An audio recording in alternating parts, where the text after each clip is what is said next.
प्यारे बच्चों, कल हमने आपको मेंडल्स लॉ शुरू किए थे, जिसमें हमने पहला नियम प्रभाविता का नियम आपको बताया था।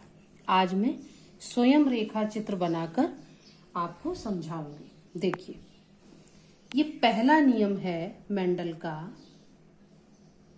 प्रभाविता का नियम, जिसे इंग्लिश में लॉ ऑफ डोमिनेंस भी कहते हैं। ठीक है। अब यहाँ पर एक बहुत जरूरी बात, एग्जाम में प्रश्न ऐसे भी आ सकता है कि प्रभाविता का नियम लिखिए, मेंडल का प्रथम नियम क्या है बताइए, या फिर इस तरीके से आ सकता है कि एक संकर संकरण क्या है।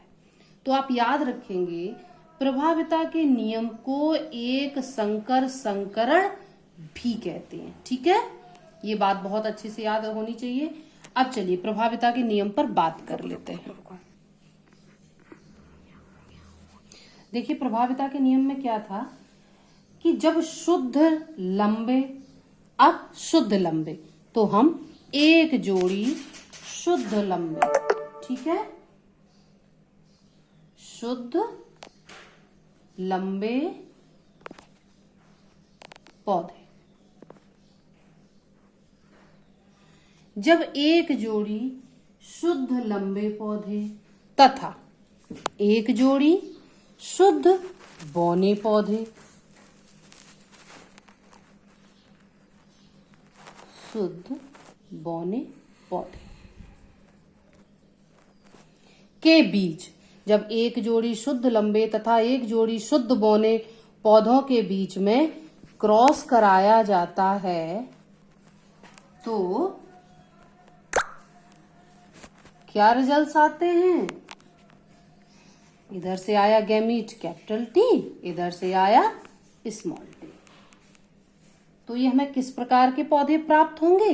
लंबे पौधे, लंबे पौधे। कैसे? संकर। अब इस चीज को हम यहां समझेंगे। देखिए, ये शुद्ध लंबा है, capital T, small T, small T. शुद्ध क्यों कहा हमने? ये शुद्ध क्या है, इसको आप समझेंगे। किसी भी व्यक्ति में दो तरीके के कैरेक्टर होते हैं, जीनोटाइप और फिनोटाइप। अब जीनोटाइप फिनोटाइप क्या है? जब भी आप किसी व्यक्ति को देखते हैं तो आप देखते ही कुछ चीजें उसकी समझ लेते हैं, जान लेते हैं, जैसे कि उसका रंग क्या है, उसकी लंबाई क्या है।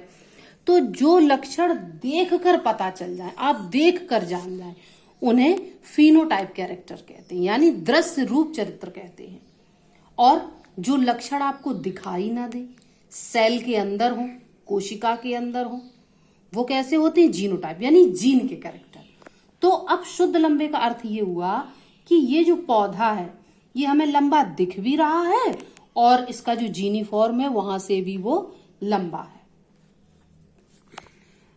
स्मॉल टी, इसमें भी यही है कि ये हमें बौना पौधा दिख भी रहा है और ये अंदर जीनी फॉर्म में भी ड्वार्फ ही है, यानी बौना ही है।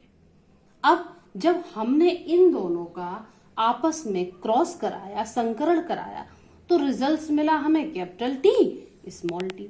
हमने कहा ये सारे पौधे लंबे हैं, बट कैसे हैं? संकर।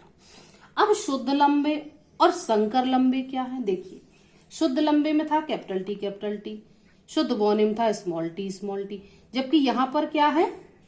Capital T, small T. ये पौधा लंबा है। अगर ये पौधा आपको दिखाया जाए तो आप सीधा कह देंगे कि ये टाल प्लांट है, लेकिन आप ये नहीं कह पाएंगे कि ये शुद्ध है या नहीं। क्यों? क्योंकि बाहर से तो लंबा दिख रहा है, लेकिन जीनी फॉर्म में कैसा है? स्मॉल टी, यानी कि ये जीन फॉर्म में इसके बौनापन है, अर्थात ये कैसा लंबा हुआ? संकर, शुद्ध नहीं हुआ लंबा। ठीक है। अब हम प्रभाविता के नियम पर जाते हैं। प्रभाविता का नियम क्या कहता है? प्रभाविता का नियम कहता है कि जब एक जोड़ी शुद्ध लंबे तथा शुद्ध बौने पौधे के बीच आपस में क्रॉस कराया जाता है, तो प्रथम संतानी पीढ़ी में विपरीत लक्षण में से केवल एक लक्षण, ठीक है, केवल एक लक्षण लंबापन ही प्रभावी होता है, यानी दिखाई देता है। ठीक है, लेकिन बौनापन अप्रभावी हो जाता है। यही प्रभाविता का नियम। यहाँ देखिए, जब हमने इन दोनों का क्रॉस कराया तो लंबापन दिखाई दिया, जबकि बौनापन दिखाई नहीं दिया, अर्थात बौनापन छुप गया। और कौन सा गुण प्रभावी हुआ, कौन सा लक्षण प्रभावी हुआ? लंबापन। यही प्रभाविता का नियम है।